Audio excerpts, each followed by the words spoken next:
Ageu, capítulo de número 1, versículo de número 7. E depois Ageu, o mesmo livro de Ageu, capítulo de número 2, versículo de número 8 e 9.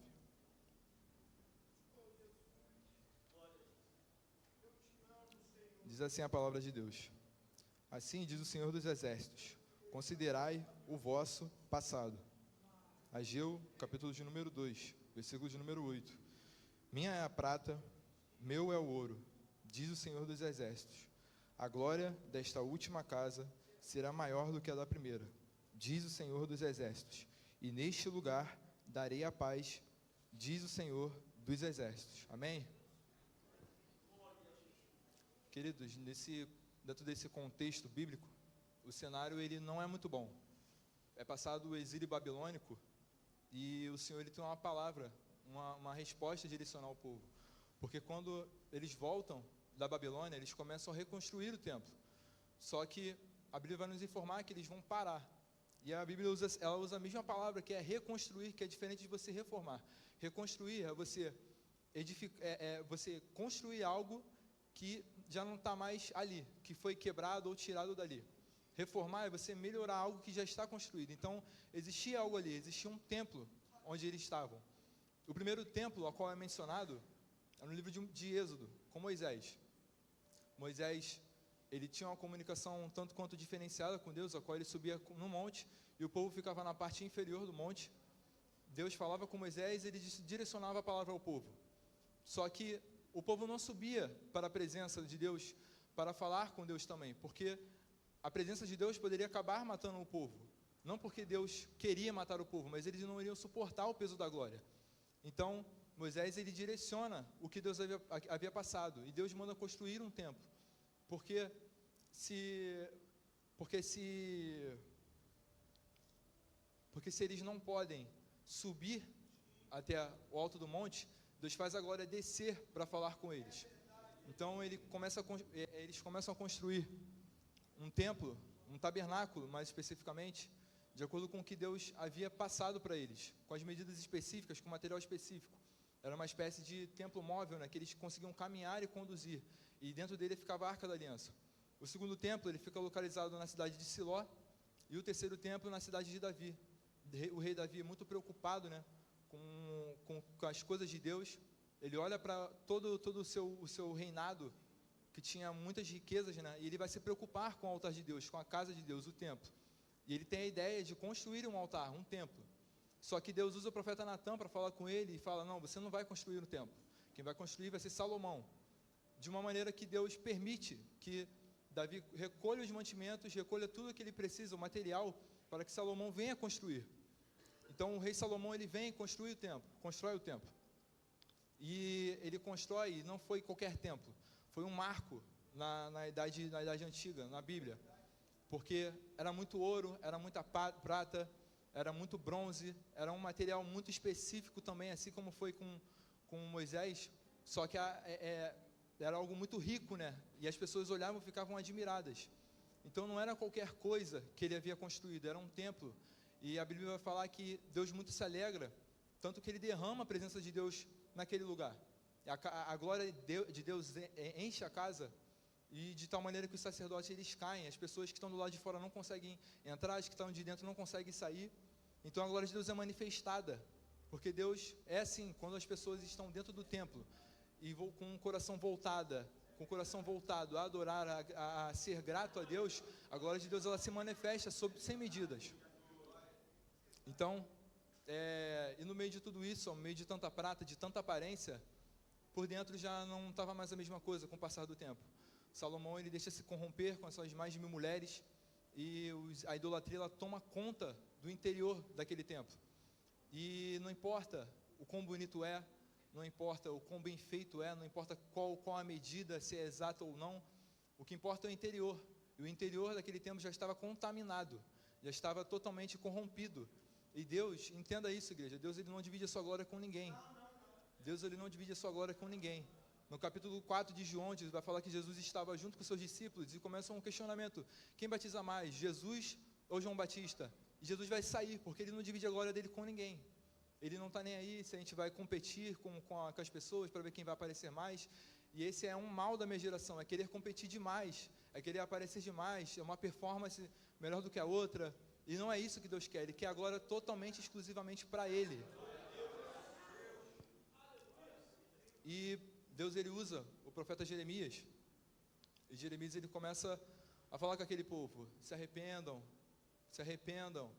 Deus fala que os reinos do norte viriam, a Babilônia iria vir para atacar aquele local, e ele ia atacar a cidade, e as pessoas não davam ouvidos a Jeremias, tanto que Jeremias ele ia falar que a ira se acendeu nele, que ele já não tinha mais vontade de falar com aquele povo, de passar a mensagem de Deus. Mas só que o profeta, quando a mensagem é destinada a ele não depende da aceitação do homem, ele tem que entregar aquilo que Deus destinou a ele, independente se as pessoas vão gostar ou não, se as pessoas vão glorificar a Deus ou não, é aquilo que Deus falou, e ele tem que passar. E o profeta Jeremias avisa, e é chegado o tempo, e o que Deus tanto fala, vem acontecer, né? A Babilônia vem, o rei Nabucodonosor vem, e quebra toda a cidade, ele mata muitas pessoas, ele destrói o templo a qual foi construído, porque o Senhor ele é fiel, e aquilo que ele fala, a palavra que é liberada, ele vai cumprir, independente se é bom ou ruim para a gente. Então, o rei Nabucodonosor, ele vem, destrói tudo, leva os exilados com ele. E Deus, ele dá o prazo de 70 anos, para aquele povo ficar na Babilônia. A ordem era para eles ficarem na Babilônia, crescerem na Babilônia, serem bênção dentro da Babilônia, e aquele povo, eles ficam lá. É passado o tempo, e Deus faz eles retornarem a Jerusalém, com o passar dos 70 anos, porque Deus ele cumpre, como eu falei. Então, ao passar do tempo, eles voltam a reconstruir a cidade, e eles olham para si, e começam a falar: sim, a gente tem que começar a reconstruir a cidade, e principalmente o templo. E eles começam a reconstruir o templo. Só que em Esdras capítulo 4, versículo de número 4, vai falar que as mãos de Judá foram enfraquecidas devido às pessoas da terra.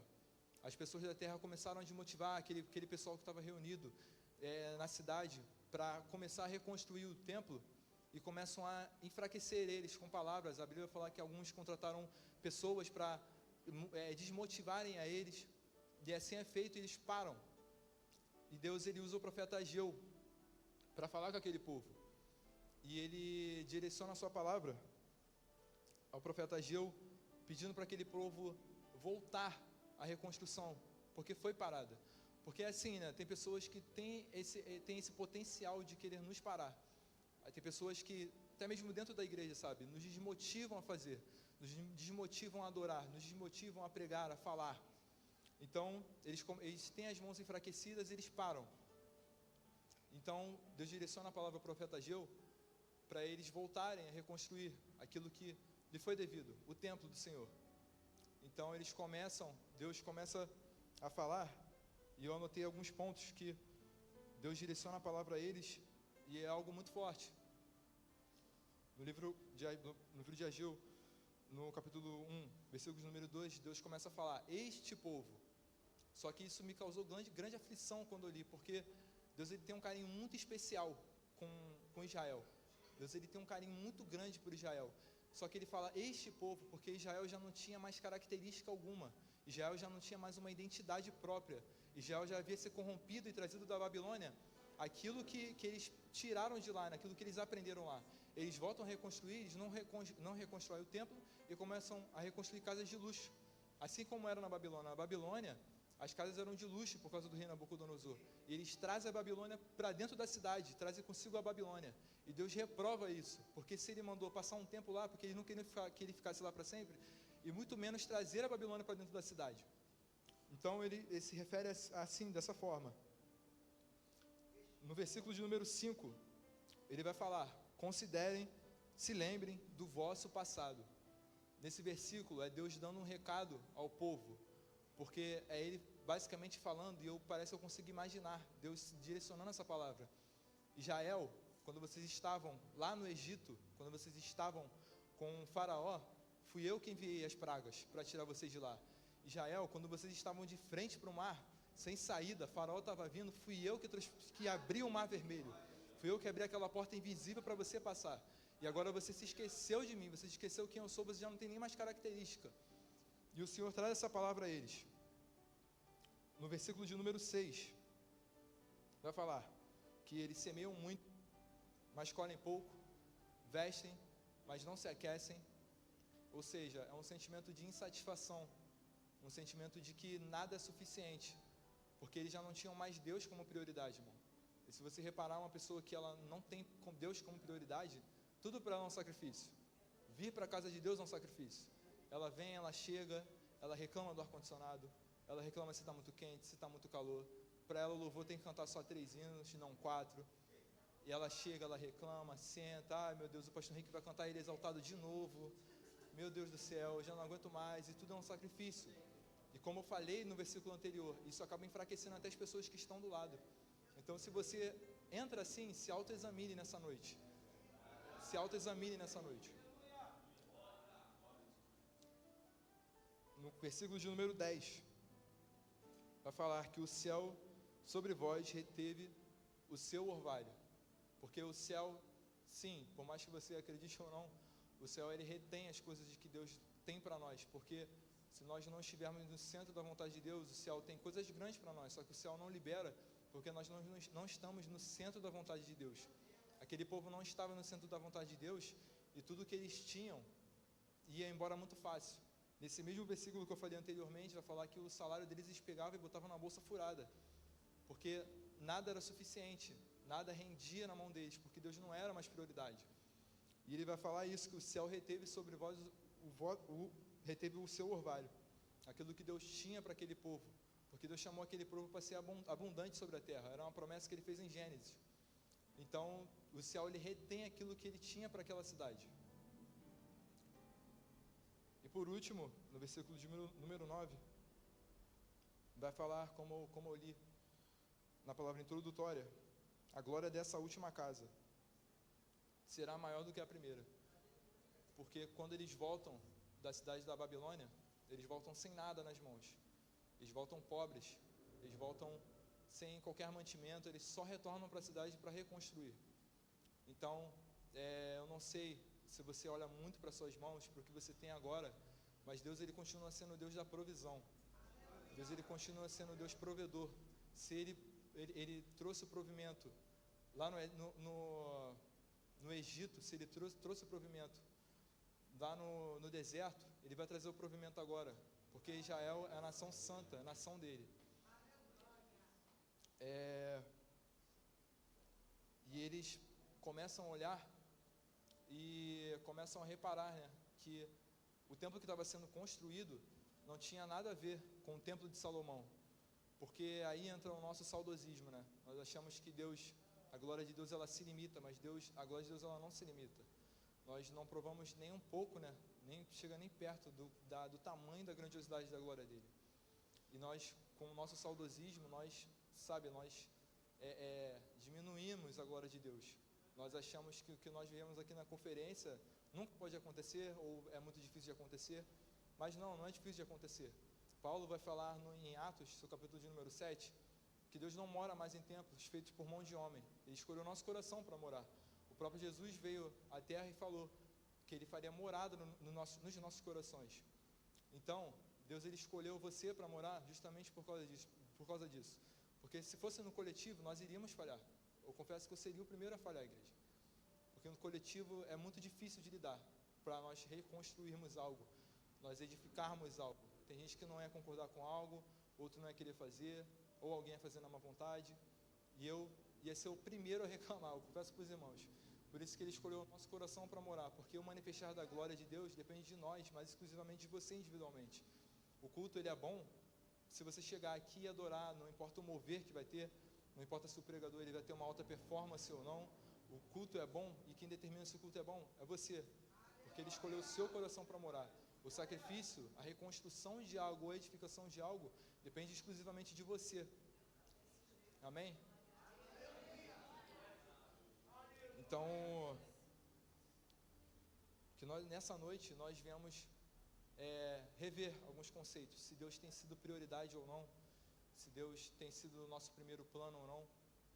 Nesse ano, desde o início do ano para cá, né, Deus tem palestado forte comigo, porque em alguns momentos eu deixo Deus em segundo plano, eu deixo Deus, quem sabe até em último plano, né? Minha última opção acaba sendo Deus, e Deus me cobrou fortemente nesse ano, E Deus, Ele não importa se Ele tem que remover algo da minha vida ou tocar em alguma parte da minha vida, Ele vai tocar. Se for para extrair o melhor, Ele vai tocar.